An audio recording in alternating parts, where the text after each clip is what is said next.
ನಮಸ್ಕಾರ ಸ್ನೇಹಿತರೆ, welcome back to my channel. Gruhalakshmi 21ನೇ ಕಂತಿನಲ್ಲಿ 4,000 ರೂಪಾಯಿ ಒಟ್ಟಿಗೆ ಜಮಾ ಆಗುತ್ತೆ ಅಂಥೇಳಿ ಸಾಕಷ್ಟು ಕಡೆ ಸುದ್ದಿ ಹರಿದಾಡ್ತಾ ಇದೆ. ಅದರಲ್ಲೂ ಕೂಡ 21, 22 ಎರಡು ಕಂತುಗಳು ಒಟ್ಟಿಗೆ ಜಮಾ ಆಗುತ್ತಾ ಅಥವಾ 21ನೇ ಕಂತು ಮಾತ್ರ ಜಮಾ ಆಗುತ್ತಾ? ಈಗಿರುವಂಥ ಅಪ್ಡೇಟ್ ಪ್ರಕಾರ ಏನಾಗುತ್ತೆ ಅನ್ನೋದ್ರ ಬಗ್ಗೆನೂ ಕಂಪ್ಲೀಟ್ ಇನ್ಫಾರ್ಮೇಷನ್ ಇದೆ.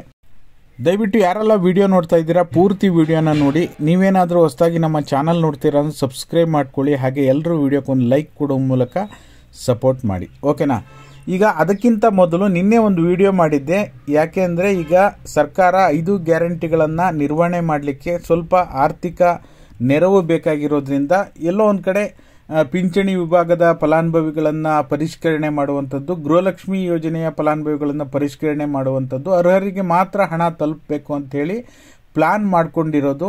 ಅದಕ್ಕಿಂತ ಹೀಗೆ ಮಾಡಿದರೆ ಉತ್ತಮ. ನನ್ನ ಅನಿಸಿಕೆ ಏನು ಅಂತ ತಿಳಿಸ್ಬಿಟ್ಟು ನಿಮಗೆ 4,000 ರೂಪಾಯಿ 21ನೇ ಕಂತಿನಲ್ಲಿ ಹೇಗೆ ಜಮಾ ಆಗುತ್ತೆ ಅನ್ನೋದ್ರ ಬಗ್ಗೆ ಕಂಪ್ಲೀಟ್ ಇನ್ಫಾರ್ಮೇಷನ್ ತಿಳಿಸ್ಕೊಡ್ತೀನಿ, ಓಕೆನಾ? ಈಗ 5 ಗ್ಯಾರಂಟಿಗಳನ್ನು ಒಂದಾಗಿದ್ದರೆ ಓಕೆ, 2 ಆಗಿದ್ರೆ ಓಕೆ. 5 ಗ್ಯಾರಂಟಿಗಳನ್ನು ಇಟ್ಕೊಂಡಿರೋದ್ರಿಂದ ಎಲ್ಲೋ ಒಂದು ಕಡೆ ಸರ್ಕಾರಕ್ಕೂ ಸಹ ಇದರ ಜೊತೆಯಲ್ಲೇ ಅಭಿವೃದ್ಧಿಯನ್ನು ಕೂಡ ಮಾಡುವಂತಹ ಒಂದು ಟಾರ್ಗೆಟ್ ಇರೋದ್ರಿಂದ ಎಲ್ಲೋ ಒಂದು ಕಡೆ ಎಷ್ಟು ಹಣ ಉಳಿಯುತ್ತೆ, ಗ್ಯಾರಂಟಿ ಯೋಜನೆಗಳಿಗೆ ವಿನಿಯೋಗ ಮಾಡಿ ಎಷ್ಟು ಹಣ ಉಳಿಯುತ್ತೆ ಅದರಲ್ಲಿ ನಾವು ಅಭಿವೃದ್ಧಿಗೆ ಬಳಸೋಣ ಅಂತ ಹೇಳಿ ಪರಿಷ್ಕರಣೆಗೆ ಮುಂದಾಗೋದು ಸಹಜ, ಓಕೆನಾ? ಇದಕ್ಕಿಂತ ನನ್ನ ಅಭಿಪ್ರಾಯದ ಪ್ರಕಾರ ಶಕ್ತಿ ಯೋಜನೆಯಲ್ಲಿ ವಯಸ್ಸಾದವರಿಗೆ ಅಥವಾ ಶಾಲಾ ಮಕ್ಕಳಿಗೆ 60 ವರ್ಷ ಮೇಲ್ಪಟ್ಟವರಿಗೆ, ಹಿರಿಯ ನಾಗರಿಕರಿಗೆ ಮತ್ತು ಶಾಲಾ ಮಕ್ಕಳಿಗೆ ಉಚಿತ ಬಸ್ಸನ್ನು ಮಾಡಿ ಏನು ಸಾರ್ವಜನಿಕರಿಗೆ ಅಂತಿದೆ ಅದನ್ನು ಸ್ಟಾಪ್ ಮಾಡೋದು ಒಳ್ಳೆಯದು ಅನಿಸುತ್ತೆ. ಯಾಕೆ ಅಂತಂದರೆ ಈಗ ಎಲ್ಲ ಗ್ಯಾರಂಟಿಗಳಿಗೆ ಅಂತ ಸರ್ಕಾರ ಈಗ ಪ್ರಾಮಿಸ್ ಮಾಡಿದ ಮೇಲೆ ಕೊಡಲೇಬೇಕಾಗತ್ತೆ.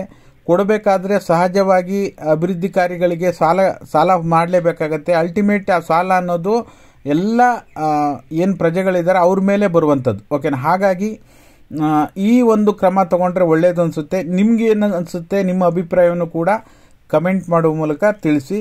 ಈಗ ಸೋಷಿಯಲ್ ಮೀಡಿಯಾದಲ್ಲಿ ಅದು ಬಿಟ್ಬಿಡಿ, ಈಗ 6,000 ಜಮಾ 8,000 ಜಮಾ ಅದನ್ನು ಹೇಳ್ತಾ ಇಲ್ಲ ನಾನು. 21ನೇ ಕಂತಿನಲ್ಲಿ 4,000 ರೂಪಾಯಿ ಜಮಾ ಆಗೋದು ನಿಜ. ಯಾಕೆ ಹೇಳ್ತೀನಿ, ಯಾರಿಗೆ ಅನ್ನೋದನ್ನು ಕೂಡ ಕಂಪ್ಲೀಟ್ ಡೀಟೇಲ್ಸ್ ತಿಳಿಸ್ಕೊಡ್ತೀನಿ. ಅದಕ್ಕಿಂತ ಮೊದಲು 20ನೇ ಕಂತಿಗೋಸ್ಕರ ಯಾರೆಲ್ಲ ಇನ್ನೂ ಬಂದಿಲ್ಲ ಅಂತ ವೆಯ್ಟ್ ಮಾಡ್ತಾ ಇದ್ದೀರಾ, ನೀವು ಸ್ಕ್ರೀನಲ್ಲಿ ನೋಡ್ತಾ ಇರ್ಬೋದು. 78% ಜನರಿಗೆ ಮಾತ್ರ ಇನ್ನೂ ಕೂಡ ಗೃಹಲಕ್ಷ್ಮಿ 20ನೇ ಕಂತಿನ ಹಣ ಜಮಾ ಆಗಿರೋದು. ಇನ್ನೂ ಕೂಡ 22% ಅಂದರೆ ಆಲ್ಮೋಸ್ಟ್ ನಿಮಗೆ 24-25 ಲಕ್ಷ ಜನರಿಗೆ ಇನ್ನೂ ಕೂಡ ಹಣ ಬಂದಿಲ್ಲ. ಗೃಹಲಕ್ಷ್ಮಿ 19ನೇ ಕಂತು ಬಿಡುಗಡೆ ಆಗುವ ಸಂದರ್ಭದಲ್ಲೂ ಸೇಮ್ ಪ್ರಾಬ್ಲಮ್ ಆಗಿತ್ತು. 90%ವರೆಗೂ ಜಮಾ ಆಗಿ ಇನ್ನೊಂದು 10% ಜನರಿಗೆ ಹಾಗೇ ಉಳ್ಕೊಂಡಿತ್ತು. ಅದು 20ನೇ ಕಂತು ಬಿಡುಗಡೆ ಆಗುವ ಸಂದರ್ಭದಲ್ಲಿ ರಿಲೀಸ್ ಆಯಿತು, ಓಕೆನಾ? ಹಾಗಾದರೆ 21ನೇ ಕಂತು ಬಿಡುಗಡೆ ಆಗುವ ಸಂದರ್ಭದಲ್ಲಿ ನಿಮಗೂ ಸಹ ಯಾರಿಗಾದರೂ ಇನ್ನೂ ಕೂಡ ಬಿಡುಗಡೆ ಆಗಿಲ್ಲ ಅಂದರೆ, ಏನಾದರೂ ಹಿಂಗೆ ಡಿಲೇ ಆಯಿತು ಅಂದರೆ ಖಂಡಿತವಾಗ್ಲೂ ಯಾರು ಕೂಡ ಆತಂಕ ಪಡುವಂಥ ಅಗತ್ಯ ಇಲ್ಲ. ನಿಮ್ಮ ಕಡೆಯಿಂದ ಯಾವುದೇ ರೀತಿ ಪ್ರಾಬ್ಲಮ್ ಇಲ್ಲ. ನಿಮಗೂ ಸಹ ಒಟ್ಟಿಗೆ 4,000 ರೂಪಾಯಿ 21ನೇ ಕಂತಿನಲ್ಲಿ ಹಣ ಜಮಾ ಆಗುತ್ತೆ ಹೊರತು 21, 22ನೇ ಕಂತು 4,000 ರೂಪಾಯಿ ಜಮಾ ಆಗೋದಿಲ್ಲ. ಸದ್ಯಕ್ಕೆ ಪ್ರೋಸೆಸ್ಸು 21ನೇ ಕಂತು ಮಾತ್ರ ಆಗುತ್ತೆ. 21, 22 ಎರಡೂ ಸೇರಿ 4,000 ಕೊಡ್ತೀವಿ ಅಂತ ಎಲ್ಲೂ ಕೂಡ ಅಧಿಕೃತವಾಗಿ ಸರ್ಕಾರದಿಂದ ಅಪ್ಡೇಟ್ ಬಂದಿಲ್ಲ, ಓಕೆನಾ?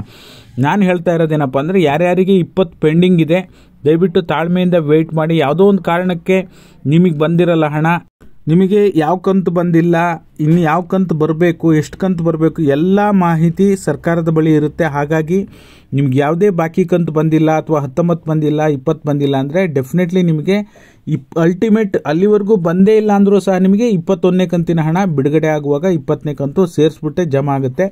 ಅದ್ರ ಬಗ್ಗೆ ನಿಮಗೆ ಯಾವುದೇ ರೀತಿ ಡೌಟ್ ಇಲ್ಲ, ಓಕೆನಾ? ಕೊನೆವರೆಗೂ ಬರಲೇ ಇಲ್ಲ ಅಂದರೂ ತಾಳ್ಮೆಯಿಂದ ವೆಯ್ಟ್ ಮಾಡಿ. ವಿಡಿಯೋ ಇಷ್ಟ ಆದರೆ ಲೈಕ್ ಮಾಡಿ, ಶೇರ್ ಮಾಡಿ, ಸಬ್ಸ್ಕ್ರೈಬ್ ಮಾಡಿ. ಇದಾಗಿತ್ತು ಈ ಕ್ಷಣದ ಮಾಹಿತಿ. ವಿಡಿಯೋ ನೋಡಿದ್ದಕ್ಕಾಗಿ ಧನ್ಯವಾದಗಳು.